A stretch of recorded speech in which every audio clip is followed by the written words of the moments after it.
अस्सलाम वालेकुम स्टूडेंट्स। कैसे हैं आप सब? स्टूडेंट्स, अभी पीछे चैप्टर 3 की एक्सरसाइज नंबर 1 मैंने आपको करवाई थी, जिसमें फ्रैक्शंस का आपको बताया था, लाइक फ्रैक्शन, अनलाइक, और उनको मिक्स नंबर में कन्वर्ट करना, मिक्स नंबर को फ्रैक्शन में कन्वर्ट करना। अब आगे एक्सरसाइज 2 में जो क्वेश्चंस हैं उसके अंदर हमने इनको, ठीक है, प्लस करना है। देखें, टू फ्रैक्शंस आपको गिवन है, या सब्ट्रैक्ट उसने करने का कहा है, हमने टू फ्रैक्शंस को सब्ट्रैक्ट करना है। तो चलें क्वेश्चन नंबर 1 ए पार्ट से स्टार्ट करते हैं। Solve the following fractions and right the answer in lowest term. Lowest term मैंने आपको भी पीछे क्वेश्चंस करवाए थे, जिनको हम सेम नंबर पे डिवाइड करके लिखते हैं। ठीक है, चलें स्टार्ट करते हैं। ठीक है, इनको हमने सॉल्व करना है। देखें, एक फ्रैक्शन आपके पास ये गिवन है और एक ये गिवन है, दोनों के दरमियान में प्लस का साइन है। इसका मतलब ये हुआ कि हमने इनको प्लस करना है। आपको पता है, ऊपर वाली वैल्यू को न्यूमरेटर कहते हैं फ्रैक्शन की, और नीचे वाली वैल्यू को डिनोमिनेटर। आपने इक्वल्स टू का साइन लगाना है। ठीक है, डिनोमिनेटर देखें, जब आपके पास सेम होता है किसी भी फ्रैक्शन में, तो आपने एक लाइन लगा लेनी है और इस डिनोमिनेटर को सिर्फ एक मरतबा लिख लेना। ठीक है, कॉमन है दोनों, तो सेम है, एक मरतबा लिख लेंगे। ऊपर वाली वैल्यू एज इट इज़ आ जाएगी एक साथ, 6+5। ठीक है, अब ऊपर आप प्लस करें, 6+5 आपके पास 11 होते हैं, 11/7। अब पीछे आपने क्वेश्चन किए थे, जब फ्रैक्शंस को आप किसी सेम टेबल के ऊपर आ रही होती थी तो डिवाइड करके आंसर लिखते थे।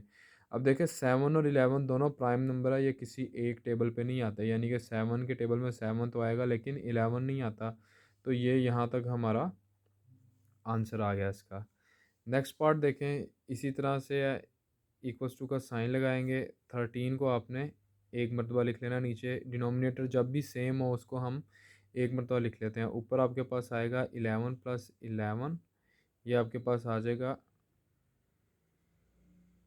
22/13। अब देखें, 22 11 के टेबल में तो आएगा लेकिन 11 के टेबल में 13 नहीं आता, तो हम इसको लोवेस्ट फॉर्म में नहीं लिख सकते। नेक्स्ट पार्ट देखें, नेक्स्ट पार्ट आपका 17 सेम है, एक दफ़ा लिख लेंगे। 5+11, 5+11 16/17। 16 अब 2 के टेबल में भी आता है, 8 में भी आता है, लेकिन उन टेबल्स में 17 नहीं आता। दोनों सेम टेबल पर ही आना ज़रूरी है।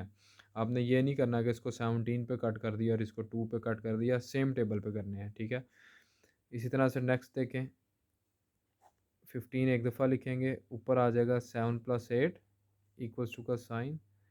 ठीक है, 8 और 7 आपके पास 15 होते हैं, और 15।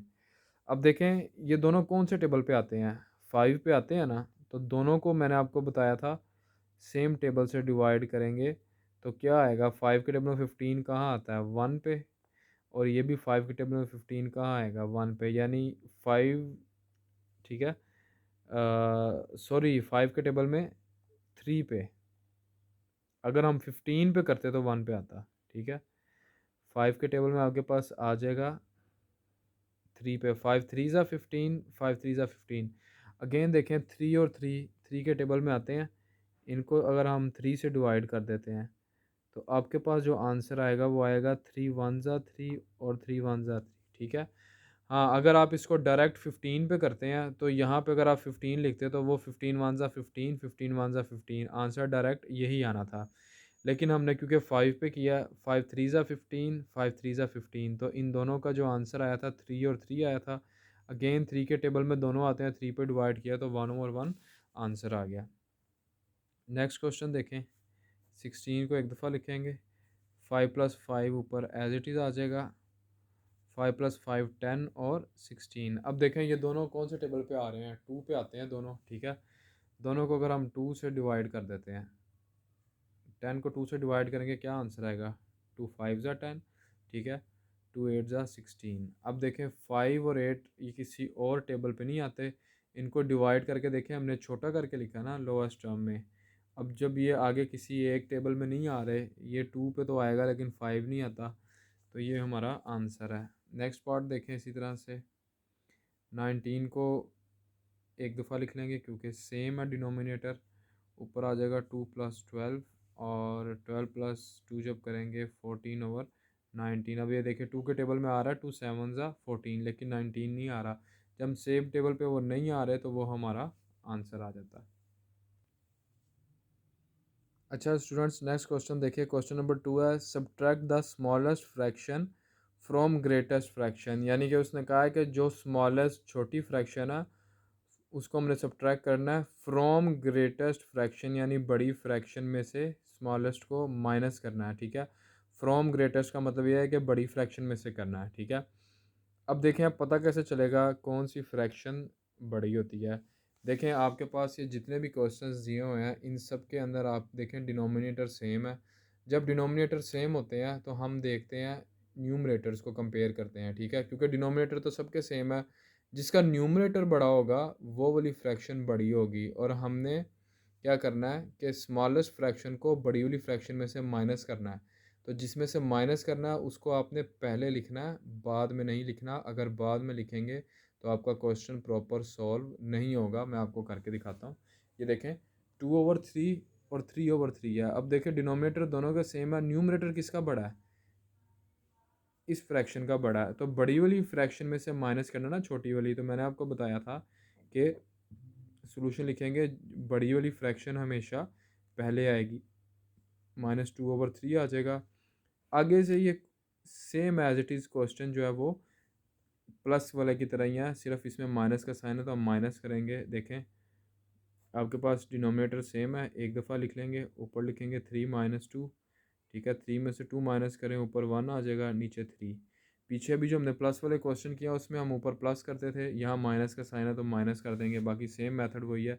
इसमें भी देखें 11 और 11 सेम है, न्यूमरेटर इसका बड़ा है तो ये वाली फ्रैक्शन बड़ी होगी। 7/11 सोल्यूशन लिखेंगे इज इक्वल्स टू का साइन -1/11। मैंने आपको अभी बताया 11 कॉमन है, एक दफ़ा आ जाएगा, ऊपर आ जाएगा 7 - 1 तो आंसर आएगा 6/11। स्टूडेंट्स इसका पार्ट सी देखें। 11/12 7/12 डिनोमिनेटर दोनों के सेम है। ठीक है, कौन सी फ्रैक्शन बड़ी है, जिसका न्यूमरेटर बड़ा होगा इसका न्यूमरेटर बड़ा है। तो बड़ी वाली फ्रैक्शन मैंने आपको बताया था हम पहले लिखते हैं, क्योंकि उसमें से हमने छोटी वाली फ्रैक्शन को माइनस करना है। तो ये सेम एज इट इज़ ही आ जाएगा। ठीक है, 12 कॉमन एक दफ़ा लिखेंगे, ऊपर आएगा 11 - 7। अब जब 11 में से आप 7 माइनस करेंगे तो ये आएगा 4/12। अब देखें पीछे तो उसने हमें कहा था कि हमने आंसर अपना लोअस्ट टर्म में लेके आना है, यानी कि कटिंग करनी है। तो इस क्वेश्चन में उसने हमें कहा तो नहीं है इसको लोअस्ट टर्म में लेके आने के लिए, लेकिन हम इसको लेके आएंगे लोअस्ट टर्म में। हमेशा फ्रैक्शन को लोअस्ट टर्म में लिखते हैं। ये देखिए 1/3 ये सेम टेबल पे नहीं आ रहे थे। ठीक है, 6/11 11 आपको पता है कि 11 प्राइम नंबर है, ये सिर्फ अपने टेबल पे आता है। तो 11 के टेबल में 6 नहीं आएगा, इसकी कटिंग नहीं हो सकती। और ये देखें 4 और 12, अगर इस पर आप गौर करें तो दोनों आपके पास 4 के टेबल पे आ रहे हैं। ठीक है, दोनों को अगर हम 4 पे डिवाइड करते हैं तो आंसर आता है 4 और 4 को डिवाइड करें तो 1 आएगा। 12 और 4 को डिवाइड करेंगे, वैसे आपको पता ही है कि 4 3 12 होता है। ठीक है, तो यहाँ पे नीचे 4 और 12 को डिवाइड किया, क्या आंसर आया 3। इसका आंसर 1/3 आ गया आपके पास। नेक्स्ट चलते हैं। ठीक है, इसमें देखें डिनोमिनेटर सेम है, इसका न्यूमरेटर बड़ा तो ये बड़ी होगी, इसको पहले लिखेंगे। 15/21 -7/21। डिनोमिनेटर को एक दफ़ा लिख लेते हैं, सेम है 15 - 7। अब देखिए 15 में से जब आप 7 माइनस करेंगे तो आपके पास 8 बचेगा, 8/21। अब देखें कि 2 के टेबल पे 8 आता है, 2 4 8, लेकिन 21 नहीं आएगा। 3 के टेबल पे 21 आता है, 3 7 21, लेकिन 3 के टेबल में 8 नहीं आता। तो ये हमारा आंसर है। ठीक है, बाकी के जो आगे मैंने आपको डी पार्ट तक कराए हैं, इसके जो नेक्स्ट पार्ट हैं EF GH वगैरह वो आपने खुद ट्राई करने हैं प्रैक्टिस के तौर पे और अपनी नीट नोटबुक पे ये सॉल्व करने हैं।